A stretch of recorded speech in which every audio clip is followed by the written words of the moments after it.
Many studies have shown that if you regularly eat foods that make your sugar spike and make them spike for a long period of time, it's shown to increase inflammation and chronic diseases. So why not take the time and eat things that are low glycemic? Investigate, do some studies, find out what foods, what vegetables are low glycemic, which ones are higher, which ones are lower. Hello, this is Lorraine, and welcome to Healthy Living, Spirit, Soul, and Body.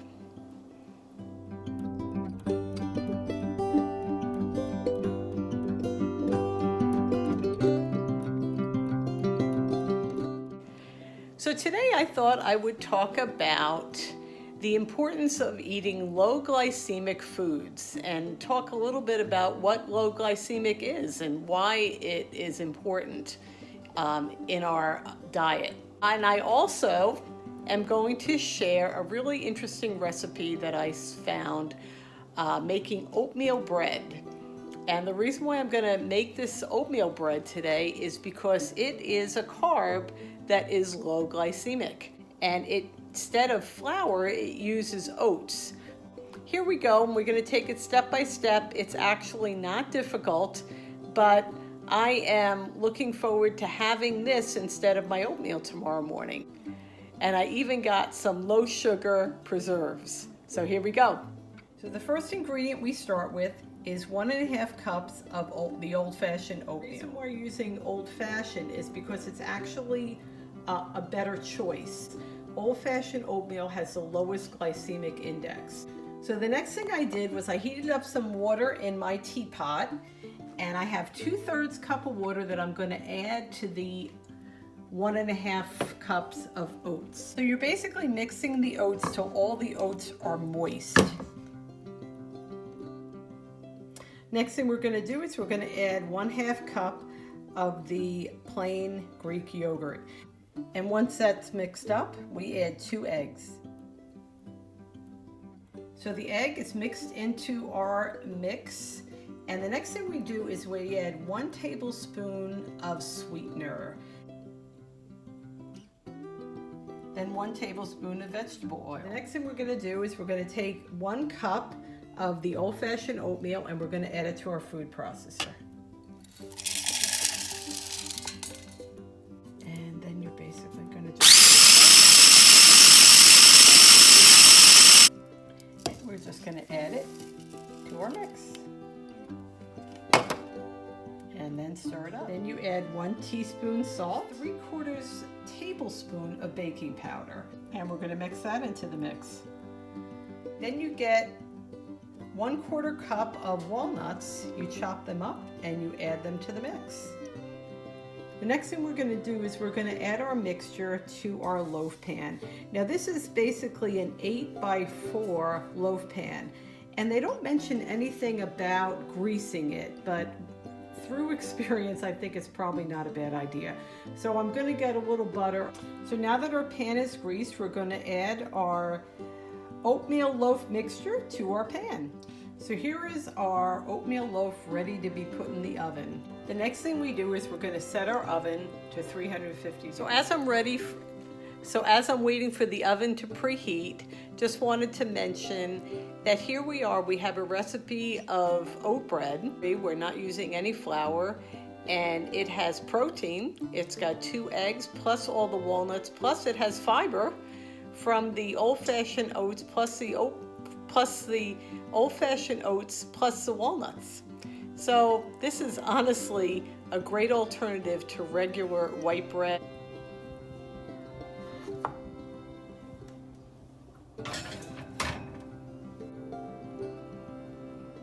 The finished product. Can't wait to try it tomorrow. I hope you enjoyed my oatmeal bread recipe. For whatever it's worth, be careful not to overcook it. When I cooked it, it was actually, I believe, a little overcooked. It's a little dry. So when I make that again, I'm going to try only cooking it for about 45 minutes. So let's talk about the glycemic index. If you haven't heard already, glycemic index is an excellent indicator of how much your blood sugars are affected by certain foods that you eat. So, and this runs a broad spectrum of all kinds of foods, not just ice creams and different kinds of breads. You can literally go online and look up the glycemic index of almost anything.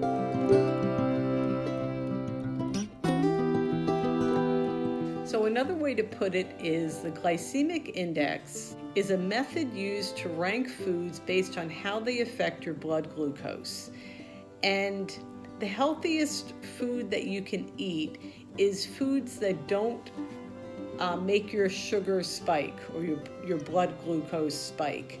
So for instance, if you're going to eat regular Coke, a can of Coke, your blood sugar is going to spike through the roof because that has a lot of sugar in it, and that's not what you want. So this ranking, the glycemic index, was originally used to help diabetics keep better control over their sugar levels.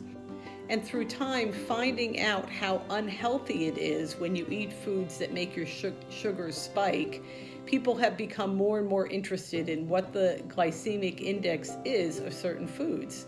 In fact, I'm a health coach, as I mentioned before, and one of the things that makes my health program so beneficial is that everything you're eating is low glycemic. And really, if there's any type 2 diabetics out there and you're interested in a good program, let me know, because I actually had a client who went on program. Her A1C was 8, and after 1 month it went down to 6.2, besides which she lost about 20 pounds. Glycemic index is a very, very good way to stay healthy and eat healthy. Many studies have shown that if you regularly eat foods that make your sugar spike and make them spike for a long period of time, it's shown to increase inflammation and chronic diseases. It's just extremely unhealthy. So why not take the time and eat things that are low glycemic? Investigate, do some studies, find out what foods, what vegetables are low glycemic, which ones are higher, which ones are lower, and even fruits. There are some fruits, believe it or not, that are better as far as raising your blood sugar levels than other fruits. For instance, believe it or not, in my diet, I stay away from grapes and melons because both of those fruits, and pineapple, because those fruits have a high glycemic index. When I eat them, they will make my blood sugar spike. So the fruits that I eat are fruits like blueberries and strawberries and apples and pears and oranges. All those fruits are low glycemic or lower glycemic.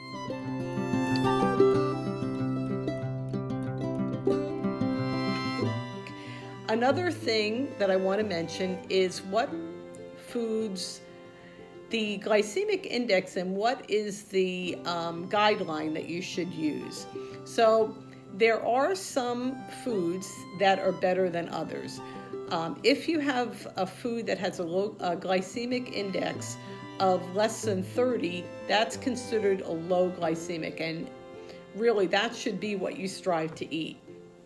But really, on a broader spectrum, any food that's 50 glycemic index or less is good, and that's what I basically use to guide me as far as what I should and shouldn't eat, what fruits I should and shouldn't eat, what oatmeal I should and shouldn't eat.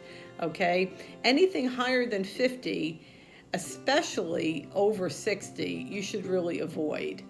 And I actually did a podcast a while ago about the hidden sugar in foods. You may go back a couple of months and find that, because you'd be surprised the amount of sugar in certain foods, and all that processed sugar is going to make your blood sugar spike. And again, as I mentioned, the glycemic index, the 30, the 50, and above 50 are basically low glycemic, medium, or high.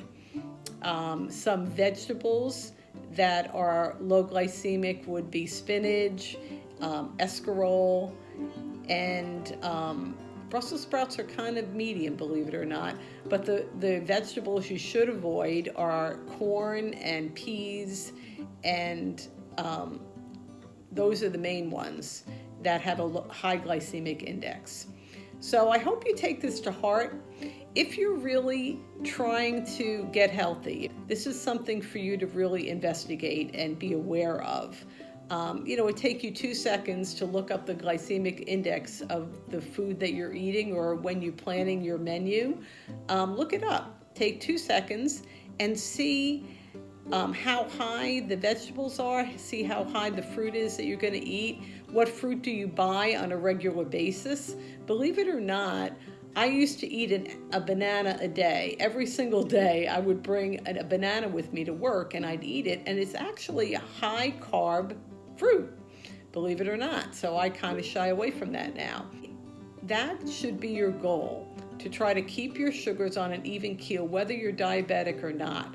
Believe it or not, it will decrease inflammation, and it will keep your organs healthy and keep you at lower risk of other diseases, chronic diseases that people get. So I hope you like this video today.